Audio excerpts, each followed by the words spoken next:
নমস্কার, আমি doctor Ritwik Ghoshal, intervention cardiologist. আজকে দেখতেই পাচ্ছেন হাতে একটা কফি কাপ আছে, প্লেট আছে। সো আজকে টপিক অফ ডিসকাশন হচ্ছে কি coffee, black coffee, better to say. সেটা হচ্ছে অনেকে আমার পেশেন্টরা জিজ্ঞেস করেন যে স্যার আমার ওয়েট লসের জার্নিতে আছি, আমাকে ব্ল্যাক কফি খেতে বলা হয়েছে, তো সেটা কি আমি খেলে কি সেটা বেনিফিশিয়াল হবে নাকি এটা আমার খাওয়া উচিত নয়, তো কি করলে ভালো হয়? কারণ ব্ল্যাক কফি এমনিতে খেতে প্রচন্ড তেতো, বিটার টেস্ট। আমি এত কিছু স্যাক্রিফাইস করে কি ব্ল্যাক কফিটা খাবো? খেলে কি আমার কোনো লাভ হবে? তো তার সিম্পল উত্তর হচ্ছে আমি দুভাবে ভাববো। একটা হচ্ছে কতটা খেতে পারি, কখন খেতে পারি, এবং খেলে আমার কি বেনিফিট। আর নেক্সট ইম্পর্টেন্ট কথাটা হচ্ছে কখন আমি খাবোই না, একদম অ্যাভয়েড করবো, সে আমার যতই কেউ হেলথ বেনিফিট বলুক আর যা বলে নিক না কেন। তো ফার্স্ট যেটা ইম্পর্টেন্ট সেটা হচ্ছে কখন খাবো।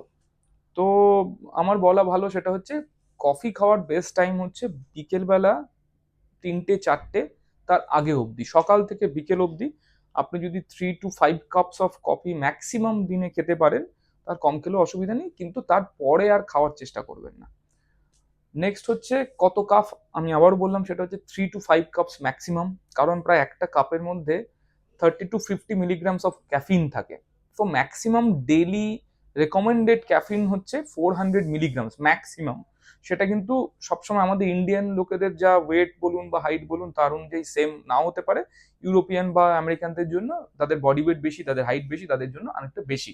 সো আমার মনে হয় বেটার যে 200 মিলিগ্রামসের তলায় থাকুক। যেরকম একটা রেড বুল লোক এক্সারসাইজ খেতে যাওয়া মানে করতে যাওয়ার আগে খান, সেই রেড বুলের একটা 250 ml ক্যানের মধ্যে 80 মিলিগ্রামস অফ ক্যাফিন থাকে। তো ক্যাফিনের বেনিফিটস কি কি সেটা হচ্ছে নাম্বার ওয়ান, সব থেকে বেশি ইম্পর্টেন্ট, সেটা হচ্ছে ফ্যাটি লিভার কমানো। একটা মানুষ যখন ওয়েট লসের জার্নিতে থাকে তখন তার অ্যান্টি অক্সিডেন্টস বডিতে অনেক বেশি দরকার, যেগুলো অ্যান্টি ইনফ্লামেটরি এজেন্ট হিসাবে কাজ করে। তার মধ্যে ক্যাফিন একটা ওয়ান্ডারফুল অ্যান্টি ইনফ্লামেটরি এজেন্ট আমাদেরকে প্রোভাইড করে, যে কারণের জন্য আমাদের লিভারের এনজাইমস যেগুলো এএসটি এলটি সেগুলো কমে, এবং লিভারের থেকে যে ফ্যাটগুলো থাকে সেগুলো কিন্তু অনেক অংশে কমে আসে। তো এইটা হচ্ছে মোস্ট বেনিফিশিয়াল। সেকেন্ড হচ্ছে একটা ইনসুলিন সেন্সিটিভিটি একটা মানুষের কারো যদি বেশি থাকে, তো সেই ইনসুলিন সেন্সিটিভিটি কমাতেও কিন্তু ক্যাফিন হেল্প করে। থার্ড হচ্ছে যেটা বললাম, এক্সারসাইজের আগে একটা অ্যাকিউট অ্যাড্রিনালিন আমাদের বডিতে রিলিজ করা, সেইটা করতেও কিন্তু ক্যাফিন হেল্প করে। ফোর্থ হচ্ছে আমাদের কনসেন্ট্রেশন, মেন্টাল শার্পনেস সেগুলো বাড়াতে সাহায্য করে। তো এই যে মেজর জিনিসগুলো যেগুলো হচ্ছে আমাদের হার্ট রেট বাড়াচ্ছে, মেটাবলিজম স্ট্রং করছে, লিভারের এনজাইম গুলোকে কারেকশন করছে, এবং তার সাথে আমাদের একটা ফোকাস বা কনসেন্ট্রেশন বা সেগুলোকে বাড়াচ্ছে। তো এইগুলো হচ্ছে ক্যাফিনের সব থেকে বড় প্লাস পয়েন্ট। এবার চলে আসি নেগেটিভ পয়েন্ট, যে কাদের খাওয়া উচিত নয় বা এইগুলোর এফেক্টে কি হতে পারে। সেটা হচ্ছে ডেফিনেটলি যাদের হার্টের গতি খুব বেশি থাকে, বা যাদের প্যালপিটেশন আছে, বা যাদের হার্টের কোনো অ্যারিথমিয়া আছে, আমরা যাদের হার্টের গতি খুব বেশি থাকে, 100-র উপরে থাকে, বা যাদেরকে ওষুধ খাচ্ছেন যে অ্যারিথমিয়া বলে রোগ আছে, তাদের ক্ষেত্রে কিন্তু অ্যাবসলুটলি ক্যাফিন হচ্ছে কন্ট্রা ইন্ডিকেটেড, আমরা বারণ করি খেতে। সেকেন্ড হচ্ছে যাদের ঘুম রাতে খুব কম হয়, অ্যাংজাইটি ডিসঅর্ডারে ভোগেন, তাদেরও কিন্তু আমরা কফি খেতে জেনারেলি বারণ করি। থার্ড জিনিস যেটা আছে সেটা যাদের খুব বেশি অ্যাসিড রিফ্লাক্স হয়, প্রচুর পরিমাণ অ্যাসিড, গলা জ্বলে উঠছে, কিছু খেলে পরেই বুক জ্বালা করছে, তাদেরকেও কিন্তু বলি যে যতই ওয়েট লসের জার্নি করুন বা যা করুন না কেন, কফিটা অ্যাভয়েড করুন, কারণ তাতে রিফ্লাক্স আরো বাড়ে।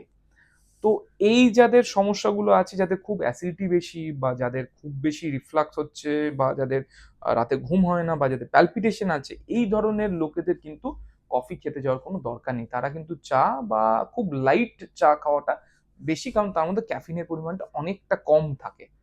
তো এই গেল হচ্ছে আমার পজিটিভ এবং নেগেটিভ অফ কফি। সব থেকে ইম্পর্টেন্ট কথা, আমি কফিকে খুব বেশি পছন্দ করি, কারণ একটা 0 ক্যালোরি ড্রিঙ্ক। মানে কখনো যদি আপনি ফাস্টিং, পরবর্তীকালে আমি একটা ভিডিও করবো সেটা হচ্ছে কি করে উপোস করতে হয়, বা তার বেনিফিট কি, বা তারপরে তার লং টার্ম বেনিফিট কি পাওয়া যায়।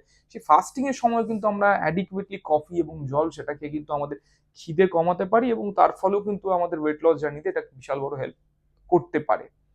তো এইটা হচ্ছে কি আমি বলবো যে কোনো কিছুই জাদুর মতো নয়, আমরা যদি প্রপার ডায়েট রাখি, প্রপার একটা এক্সারসাইজ বলুন বা হাঁটা বলুন বা যা যে কোনো একটা ফিজিক্যাল অ্যাক্টিভিটি সেটাকে যদি কন্টিনিউ করি, এবং তার সাথে যদি কফি বলুন বা গ্রিন টি বলুন, শুধু কফি খেয়ে আপনার ওজন কমবে না, শুধু গ্রিন টি খেয়ে আপনার ওজন কমবে না, কিন্তু যদি এই যে পজিটিভ অ্যাটিটিউড নিয়ে যদি ডায়েট ঠিক থাকে, এবং তার সাথে exercise, little bit of exercise, যেটুকু সেডেন্টারি লাইফস্টাইল যাতে না লিড করি, এবং সাথে যদি এই অ্যান্টি অক্সিডেন্টস যে যে ফুডগুলোতে বেশি থাকে তার মধ্যে কফি যেটা খুব এসেনশিয়াল, যে খুব বেশি পরিমাণ অ্যান্টিঅক্সিডেন্টস আছে, সেগুলো কিন্তু আমাদেরকে আমাদের একটা প্রপার হেলথের দিকে অনেকভাবে হেল্প করতে পারে।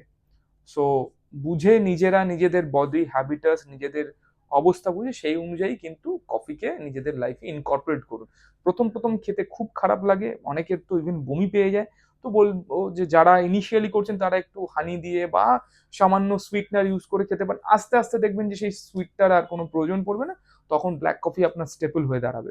এবং খুব ইম্পর্টেন্ট কথা সেটা হচ্ছে বিকেলবেলা 3টে 4টের পরে কফি খাবেন না, তাতে রাতের ঘুম কিন্তু বন্ধ হতে পারে, খুব অসুবিধা হতে পারে। এবং সেকেন্ড কথা হচ্ছে দিনে 3 থেকে 5 কাপ ম্যাক্সিমাম, 200 মিলিগ্রাম থেকে 400 মিলিগ্রাম ম্যাক্সিমাম, তার বেশি না যাওয়াই ভালো। এরকম আরো ইনফরমেটিভ বেশ কিছু ভিডিও আমি নেক্সট অনেক আপলোড করতে চলেছি, এবং আমার পেশেন্টদের রিকোয়েস্টে যেহেতু এই জিনিসগুলো ইনফরমেশনগুলো তারা আমাকে ওপিডিতে জিজ্ঞেস করেন, তো সেই কথাগুলো আমি বলবো যে আপনারাও শুনুন, এবং আরো 5জন লোকের যদি কোনোভাবে বেনিফিট হয় তার জন্য ডেফিনেটলি যে কথাগুলো বলা, যে লাইক শেয়ার এন্ড সাবস্ক্রাইব, সেই জিনিসগুলো করুন যাতে আরো 10জন লোক শুনতে পারেন, এবং এই কথাগুলো যেগুলো আমি জেনেছি সেটা আপনাদেরকে জানালাম, সেটা আরো 5জন লোক জানতে পারেন। Thank you.